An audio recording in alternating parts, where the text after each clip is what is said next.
तब भी युग परिवर्तन हो रहा था। उसके कुछ ही समय बाद इमरजेंसी आने वाली थी। 70s में बहुत बड़ी बड़ी घटनाएं घटित हो रही थी। हमें 73 में चिली एक देश है लैटिन अमेरिका में, उस पर एक बहुत बड़ा कू कराया गया। वहां की सत्ता परिवर्तन किया गया और इसके बारे में कहते हैं ये सबसे पहला कदम था दुनिया पर न्यू लिबरल पॉलिसी थोपने का। सबसे बड़ा कदम था, एक जो सबसे पहला कदम था।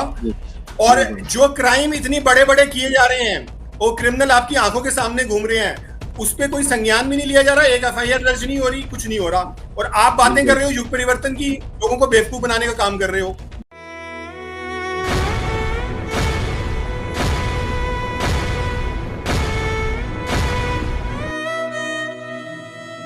नमस्कार, मैं हूं सुमित आजाद और एक बार फिर से आप सभी का बहुत बहुत स्वागत है अवेकन भारत की इस बहुत ही महत्वपूर्ण लाइव में। आज हमारे साथ एक खास मेहमान हैं कपिल बजाज जी, जिनको आप में से अधिकतर लोग जानते ही होंगे। एक इंडिपेंडेंट जर्नलिस्ट हैं और काफी लंबे समय से अंतरराष्ट्रीय षड्यंत्रों के बारे में लोगों को जागरूक कर रहे हैं।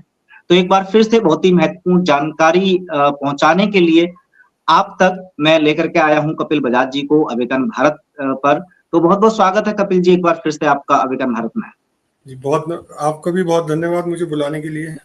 जी, तो कपिल जी वैसे तो हमने बहुत सारे विषयों पर आपकी खोज देखी है, आप समय समय पर बहुत सारे फैक्ट साझा करते रहते हैं। अभी हाल ही में जो इस समय चर्चा हो रही है, जो खासकर जागरूक साथी हैं, वो बातचीत करते हैं युग परिवर्तन की, कि आने वाले कुछ समय में ये तो खैर पता है कि बहुत सारी चीजें घटने वाली हैं, लेकिन उनमें से सबसे ज्यादा जो चर्चा का विषय है वो युग परिवर्तन की। डायमेंशन चेंज होंगी, 5D शिफ्टिंग होने वाली है। तो मैं चाहता हूं कि एक बार आपकी भी प्रतिक्रिया इस विषय पर, कि आपका क्या मानना है या जो आपकी अब तक खोज है उसके अनुसार आप क्या कहना चाहेंगे इस युग परिवर्तन के बारे में। तो 4 साल से मैं एक्टिव हूं, मार्च 2020 से लेकर अभी अप्रैल 2024 तक।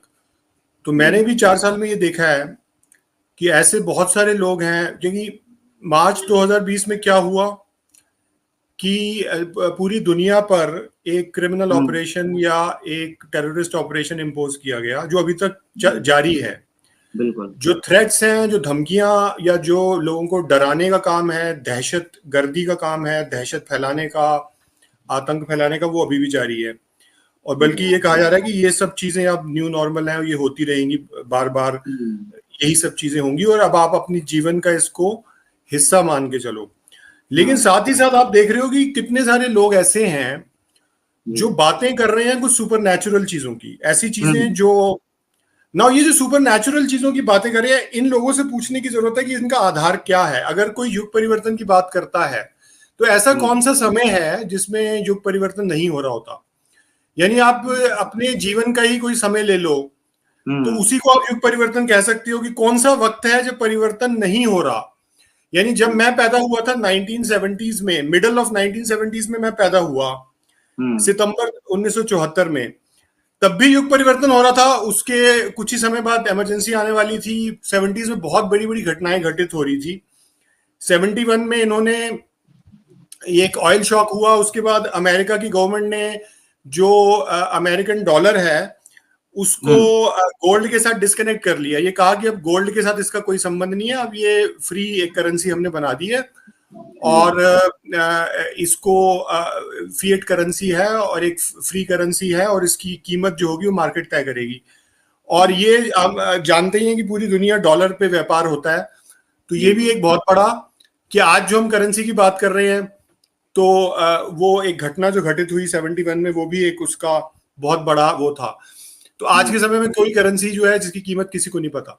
तो फिर बहुत कुछ हो रहा था, न्यू लिबरल पॉलिसीज इंपोज हो रही थी दुनिया में। 73 में चिली एक देश है लैटिन अमेरिका में, उस पर एक बहुत बड़ा कू कराया गया। वहां की सत्ता परिवर्तन किया गया और इसके बारे में कहते हैं ये सबसे पहला कदम था दुनिया पर न्यू लिबरल पॉलिसी थोपने का। सबसे बड़ा कदम था, एक जो सबसे पहला कदम था। और भारत में भी फिर आपने देखा कि 91 में यही पॉलिसियां इंपोज हुई। 91 से पहले ही स्टार्ट हो गई थी, लेकिन 91 में औपचारिक रूप से। तो यानी 70s में भी युग परिवर्तन हो रहा था, 80s में भी बहुत घटनाएं घट रही थी, युग परिवर्तन हो रहा था, 90s में भी युग परिवर्तन हो रहा था। 2000 में भी युग परिवर्तन, 2000 का जो दशक था, जो 2000 में शुरू हुआ, उसमें भी हो रहा था। फिर 2010 का जो दशक था उसमें भी हो रहा था। बहुत घटनाएं, मैं आपको बता दूं कितनी घटनाओं का मैंने जिक्र किया है।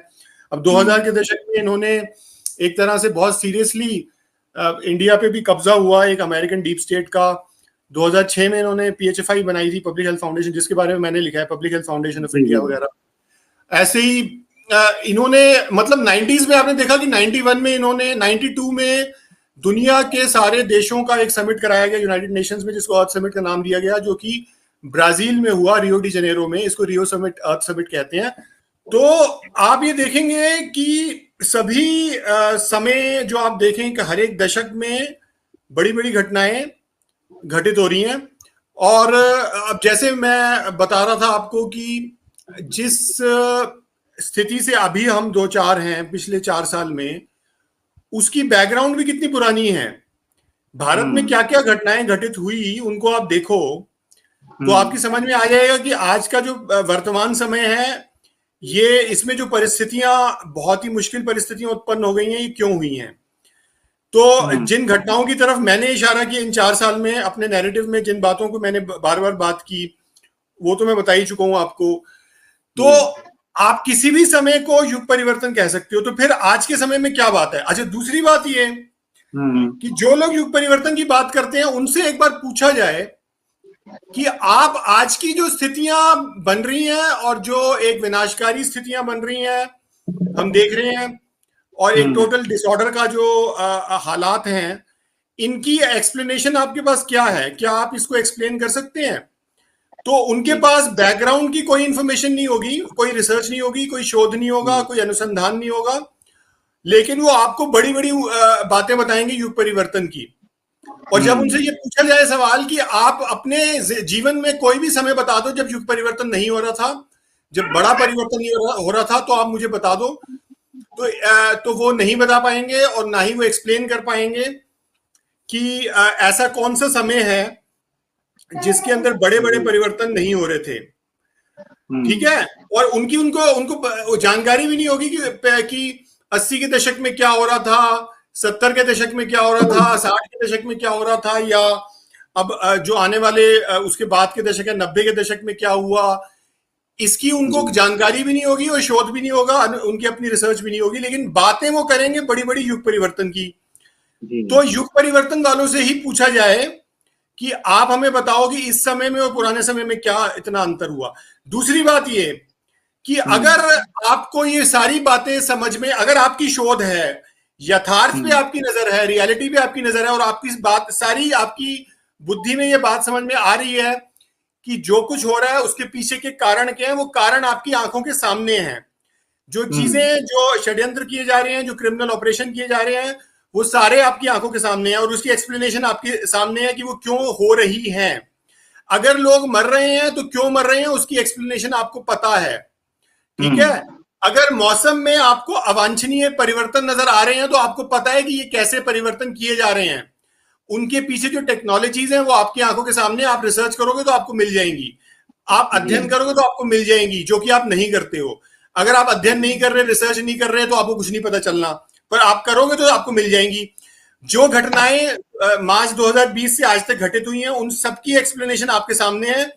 और ना सिर्फ आज सामने है, बल्कि 2020 में भी अगर आप पढ़ना शुरू करते, रिसर्च करनी शुरू करते, तो आपको सारी एक्सप्लेनेशन मिल जाती। जो घटनाएं जो आपको बाद में पता चला, वो आपको बहुत पहले पता चल सकता था, और 2020 से पहले अगर आपने रिसर्च की होती तो भी आपको समझ में आ जाता सारी बातें। सारी चीजों की एक्सप्लेनेशन आपको मिल जाती पब्लिक रिकॉर्ड्स में, अगर आप ढूंढते तो। अब आप मुझे बताओ कि जब सारी घटनाएं जो घटित हो रही हैं उनकी एक्सप्लेनेशन आपके सामने मौजूद है, तो फिर हमें एक सुपर नेचुरल, इसके पीछे रीजन ढूंढने की क्या जरूरत है कि कोई सुपर नेचुरल घटना घटित हो रही है और कुछ ऐसी ताकतें हैं जिनको हम देख नहीं सकते, जो अदृश्य हैं, और ये सारी घटनाओं को कर रही हैं, जबकि जो करने वाले हैं इन क्रिमिनल ऑपरेशंस को और टेररिस्ट ऑपरेशन, वो आपकी आंखों के सामने हैं। जो उनके बिल्कुल इमीडिएट एजेंट हैं, जो पब्लिक के साथ इंटरफेस जिनका होता है, जो हमारी सरकारों में बैठे हैं, वो तो आप देख ही रहे हो रोज डेली बेसिस पे। इसके पीछे उनके एजेंट भी काफी सारे नजर आ रहे हैं जो इन कठपुतलियों को चला रहे हैं, और उनके पीछे भी काफी नजर आ रहे हैं। लेकिन हो सकता है आप बिल्कुल टॉप पे जो लोग हैं उनको अभी नहीं देख पा रहे, जो अदृश्य हो सकते हैं, इनविजिबल हो सकते हैं, लेकिन अगर आप कोशिश करते रहोगे तो वो भी नजर आने स्टार्ट हो जाएंगे, अगर आपकी रिसर्च जारी रही। लेकिन अगर आपने अपनी रिसर्च बंद करके मान लिया कि अब बाकी अब हम ये अपनी रिसर्च तो करेंगे नहीं, कि अब हमें मान के चलेंगे कुछ अदृश्य ताकतें हैं जो सब कुछ कर रही हैं, तब आपको कुछ समझ में नहीं आने वाला, और तब आप शिकार हो जाओगे उन लोगों के जो आपको बेवकूफ बनाने का काम कर रहे हैं 4 साल से, और उल्टी सीधी बातें कर रहे हैं, जो घटनाएं जिनके सारी कारक जो हैं वो हमें पता है, उनकी तरफ से आपका ध्यान भटका के आपको ये कहना चाहते हैं कि कोई बड़ी ऐसी युग परिवर्तन की घटनाएं हो रही हैं जो एक तरह से जिन पे हमारा कोई काबू नहीं है, कोई कंट्रोल नहीं है, उसके लिए हम कुछ नहीं कर सकते और हमें उसको एक्सेप्ट करना पड़ेगा, स्वीकार करना पड़ेगा, जो कि झूठ है। जो क्रिमिनल ऑपरेशन है उनके, अगर आज आपसे कोई 4 साल में आपने देखा कि कानून का ही इस्तेमाल करके लाकानूनियत इस देश में थोपी गई, संविधान का ही इस्तेमाल करके असंवैधानियत इस देश में थोपी गई, और आम आदमी को की जीवन को बर्बाद कर दिया गया। जो आपके मध्य वर्ग के लोग थे उनको उल्टा गरीबी की तरफ धकेल दिया गया। जो गरीब थे उनको तो बहुत बुरी तरह से उनका शोषण हुआ, उनको मारा गया, उनके रोजगार छीने गए। तो इसमें कौन सी युग परिवर्तन वाली बात है? कौन सी बात है जो आपकी समझ में नहीं आ रही? कौन से वो क्रिमिनल हैं जिन्होंने ये काम किए जो आपको नजर नहीं आ रहे? सारे क्रिमिनल आपकी आंखों के सामने हैं। तो पुलिस ने आपके साथ क्या किया? अच्छा, अब आप सोचो कि आपसे अगर कोई घटना आज घटित हो जाए, आपकी किसी से लड़ाई मारपीट हो जाए और कोई आपके हाथ से कुछ किसी की पिटाई विटाई हो जाए, तो आप पे उसी समय केस दर्ज होगा और एफआईआर दर्ज होगी और आपके ऊपर कानूनी कार्रवाई होगी। लेकिन जो क्राइम 4 साल में हो रहे हैं उसमें एक भी एफआईआर दर्ज नहीं हुई, एक भी पुलिस की कार्रवाई नहीं हुई, कोई अदालत ने संज्ञान नहीं लिया।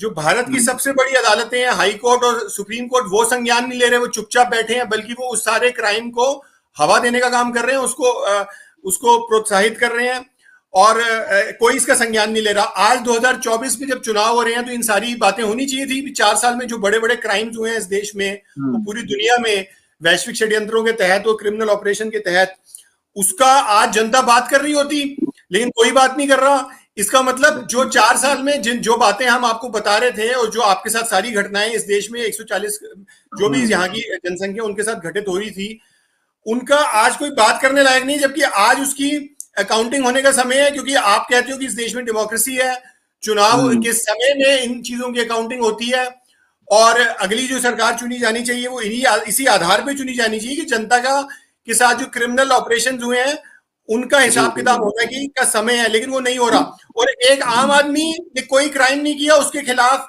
50 पुलिस कार्रवाइयां होती रही जब लॉकडाउन लगे हुए थे। एक आदमी जो अपनी सब्जी बेच रहा है गली में, उसको पुलिस डंडे मार के भगा रही है, उसके ऊपर चालान कर रही है। कोई ने मास्क नहीं पहना हुआ, जो कि कोई क्राइम नहीं है, उसको पकड़ा जा रहा है। तो जब आपके हाथ से, आम आदमी के हाथ से कुछ हो जाए, तो उसपे सारा दुनिया का कानून उसके ऊपर टूट पड़ता है।